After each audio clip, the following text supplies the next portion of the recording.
What's good, YouTube fam? It's your boy Tony, aka the Center of the Chaos and Controversy, and today's topic of discussion is going to be geared primarily towards me talking about constructive criticism and how it has critiqued me. Made me a little bit better. I still have some ways to go because I am a work in progress, okay? But looking back at my earlier videos, I was new to this channel, to this platform, trying to grasp the understanding of what it was that I wanted to put out as far as content goes. What was my passion? What was it that drove me to talk about certain things? Okay. And when you start off with something new, whether it be in a job, whether you go to school or go into a career or anything or sports, nobody starts out being at the peak of their game. You have to learn certain things in order to get better. You have to condition yourself in order to have the endurance. For most of us, especially here on YouTube, a lot of things that we talk about, many a times we have to look at a lot of the information, whether it's something that we see for ourselves in other content creators, their channels, or on the news, which really isn't all that credible because, that could be disputed, or if we just read up on things, okay, which I think is a more appropriate way to go about presenting the facts or the details in one's argument, okay? Now, I know that for the most part, constructive criticism is in the best interest of those who have taken time out to give you the time of day to speak your piece, and if they tell you something, it's with the intent that you get better. That's why it says constructive criticism.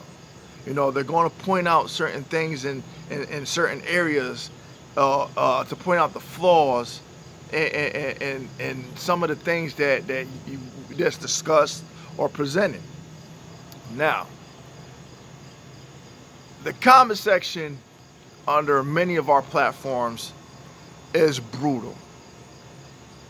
And you have a variety of responses, whether it has to do just directly towards just insulting the person that you don't agree with because you feel some kind of way about something that they spoke on or spoke of or spoke about, and you don't have no logical way to respond to them. So the only way that they feel that is more righteous is to go in on the attack.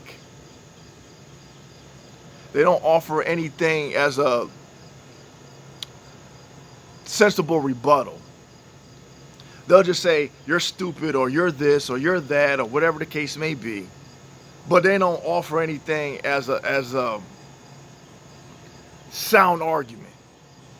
Then you have people that will debate you, come with the receipts, come with some facts, come with some validation to their side of where they stand on.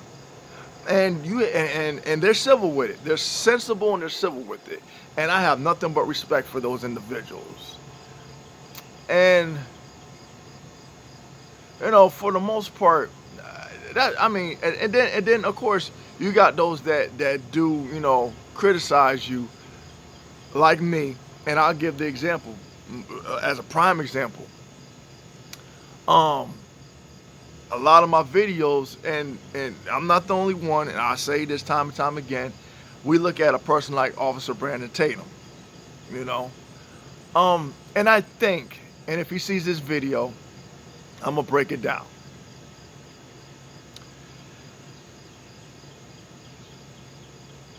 When it came to me, someone said that under my comment section that I wasn't articulate, so I wasn't worth their time for them to even entertain them paying any type of attention to me. And that's fine. That's you. That's you. That's the option. You don't have to like any of my content. You don't have to respect what I say. You can offer your opinion. And what can I do? I could just say, yep, you're absolutely correct, and accept it. But one of the things that that does stand out, how can a person get better? Because with anything that we do, anything, you have to practice.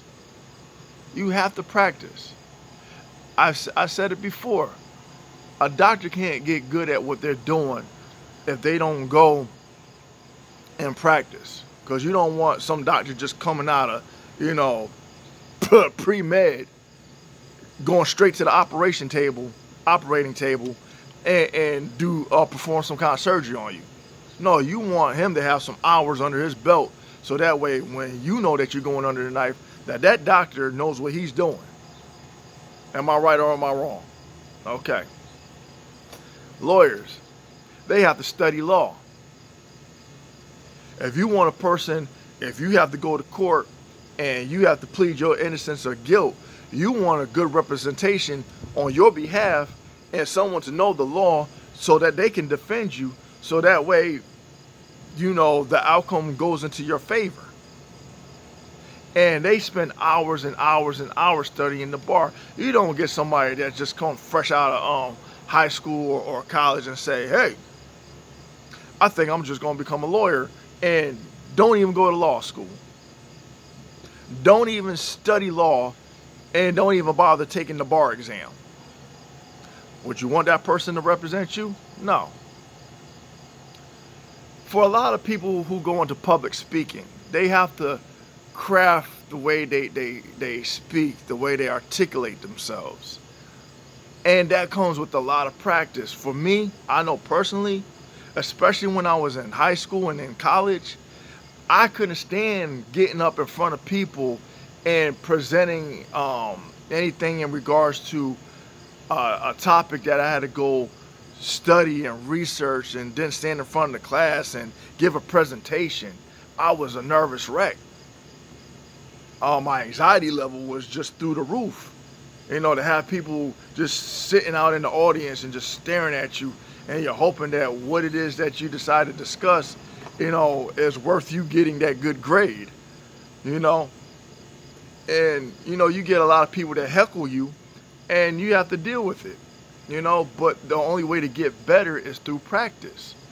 A lot of these people who are into public speaking or on these particular platforms, who have far more better experience than I do, is because they've been exposed to many of things that I have yet to be exposed to. So that factors in. It certainly does. They know how to censor themselves as far as being monetized goes, where you might see a lot of my videos where I cuss a lot. And I've tried to tone it down in order to get my point across, because I know a lot of people are thrown off, get turned off by people cussing, because they feel that they don't have a level of intellect about them because of how they talk. But I gave the example. I don't go around with the, end this, and bomb that, be this, that, or whatever. But to get back to the point that I was about to make about ex-officer Brandon Tatum, a lot of us criticize him because I believe personally we see the potential, especially with the platform that he has, to impact, to reach many people beyond particular demographics of especially the base and the following that he has. And a lot of disappointment comes when you hear him speak negatively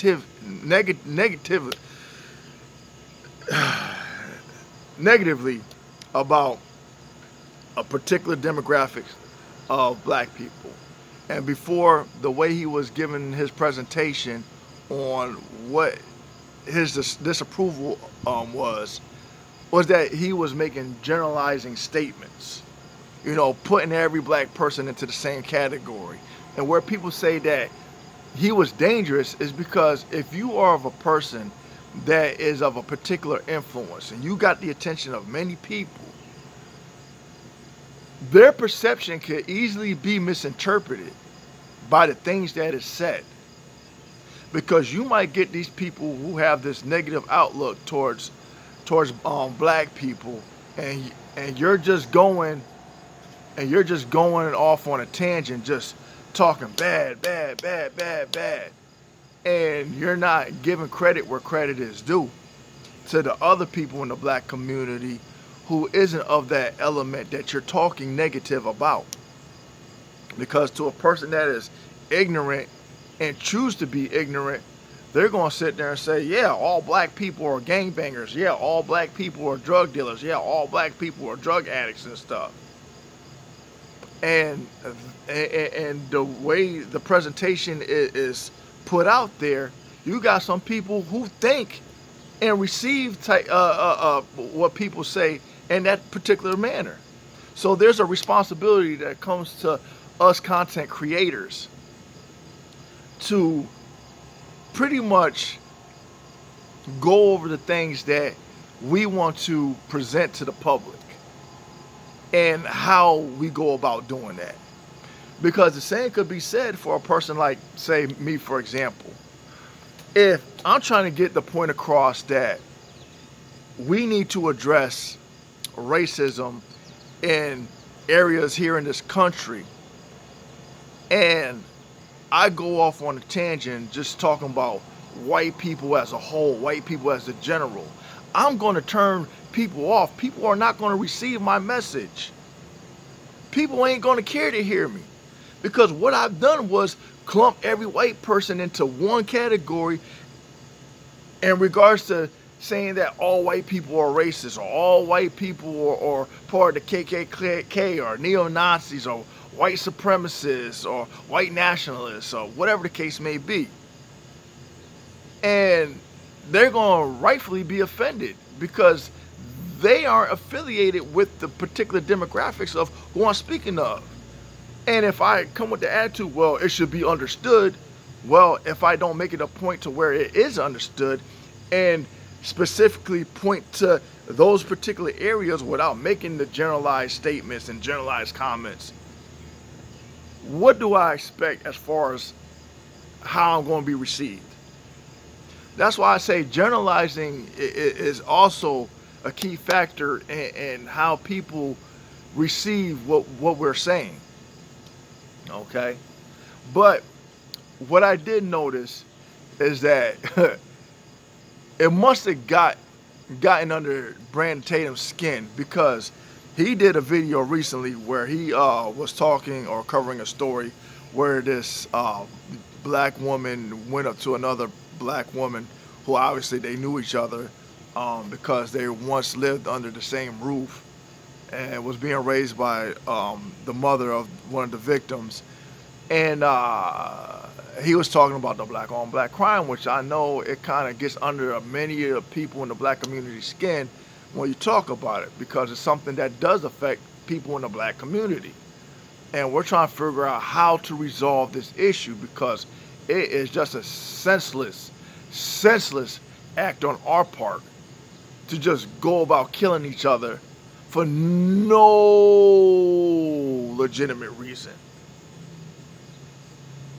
And then, ironically, we turn around and point the finger at white people talking about how or what it is that they do that affects us, but we don't take a step back and nip how we are to each other in the butt.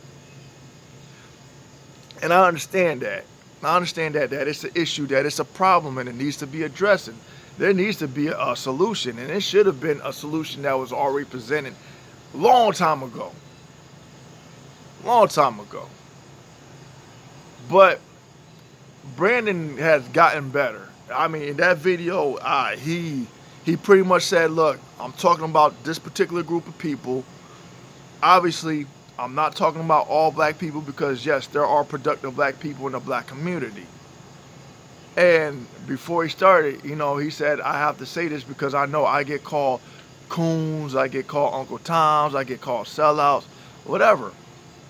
And I'm saying, you know what? The reason why, because it was constructive criticism. Look at your delivery. Look at how you was presenting your points. And if we were saying that and it got to you, it obviously got to you, and based on the tone of how you did that video, you did take a step back and looked at yourself and say, hey, because there's a lot of people who do look at people in the black community and look for the positive, because they're sick and tired of being bombarded with the negative. Um, and especially when you have a person such as a Brandon Tatum, he has that ability to reach many people across the board, not just in particular areas that cater to his fan base, and entertain certain rhetoric that he speaks on. But when you are of that great of influence, you could do so much with it. And that's where people's disappointment comes into play, because they're like, damn, Brandon, you have this potential to be so much better. You do. You can grow beyond that 1 point or whatever million followers. And sometimes you can't always entertain a one-sided narrative. You can't. You can't. Um, and I know, like, I speak in pretty much where I'm coming from, because the reason why I'm addressing the situation with Brandon Tatum is because I had a person tell me under one of my comments, and it resonated with me. He said, "How can you talk about the division in the black community and talk about all these given examples of why we are divided if you have an issue or a disagreement with another brother who has their platform, and you say that you don't like insults, and you said that you could present a disagreement or debate somebody without throwing insults out there? How can you contradict yourself and be a hypocrite if that's what you do?" You can't sit there and call somebody out and be disrespectful and insult them, and talk about how they are critical of the black community, when you're just as bad, because whether he wants to admit it or not, he is part of the black community despite his preferences. And I had to look at that. I had to look at that because there was validation in what was said. If I could sit there and talk about, hey, we can have a debate, or we can have a structured argument without the insults, how do I look saying that, defending myself, if I'm being just as bad as the person who I'm addressing towards somebody else? And, people are going to have their opinions. It's to be said. So I've gotten to the point of saying, okay, you know what?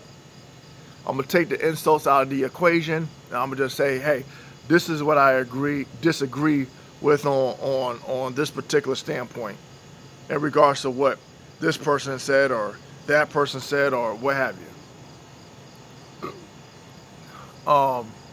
And also, if I gotta sit there and talk about being judgmental, I gotta check myself, But anyway, that's all I got. That's all I wanted to get off my chest. There's more stuff that I wanted to talk about. I know this topic isn't trending, but I just wanted to say that the constructive criticism does help critique people and help them become better. And in that sense, hey, you live and you learn. But until next time, until next video, please like, share, and subscribe. Thumbs up, thumbs down. Tell me what you think. Peace.